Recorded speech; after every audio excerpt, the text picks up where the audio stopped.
Sejo te megli tiaka nainganya tuegang sugo baja chimye khanya dale. Ledama mita zuga memada tiak sobime. Nazirwe tuepyelang ang tatigo piakere. Libas bedu zarara dek.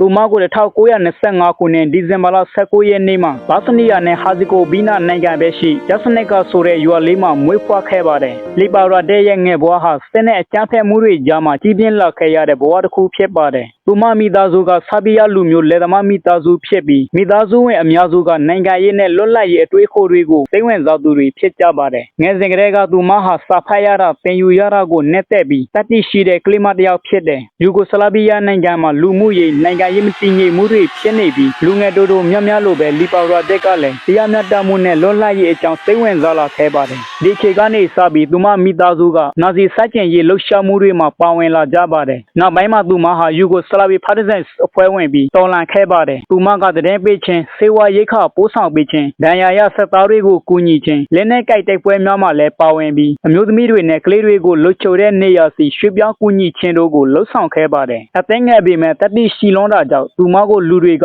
လေးစားကြပါတယ်။ဘတ်စနီယာဒေသမှာနာဇီတပ်တွေရဲ့စစ်ဆင်ရေးကြီးတစ်ခုဖြစ်လာပြီးပါတီဇန်အဖွဲ့ဝင်တွေကိုအပြင်းအထန်လိုက်ဖမ်းခဲ့ကြပါတယ်။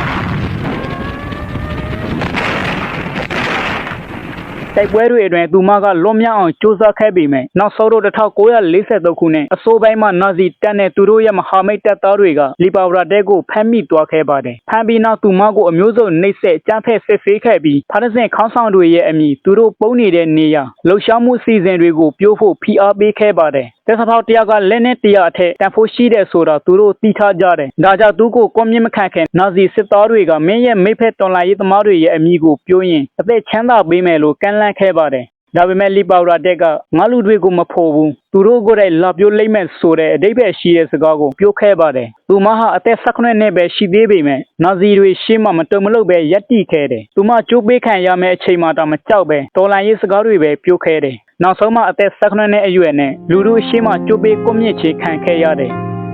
သူမရဲ့တတိကြောင့်1952ခုနှစ်မှာယူဂိုစလာဗီးယားနိုင်ငံက Order of the People's Hero ဆုကိုသူဆုပ်ပြီးနောက်ဂုဏ်ပြုပေးခဲ့ပြီးဒီဆုကိုရရှိတဲ့အသက်အငယ်ဆုံးတွေထဲကတူဖြစ်လာခဲ့ပါတယ်လီပါရာတဲရဲ့ကျုပ်ပေးကွန်မြင့်ခံရမယ့်အချိန်ရိုက်ထားတဲ့ဓာတ်ပုံဟာယနေ့အထိတတိနဲ့တော်လှန်ရေးရဲ့သင်္ကေတတစ်ခုလို့ဖြစ်နေခဲ့ပါတယ်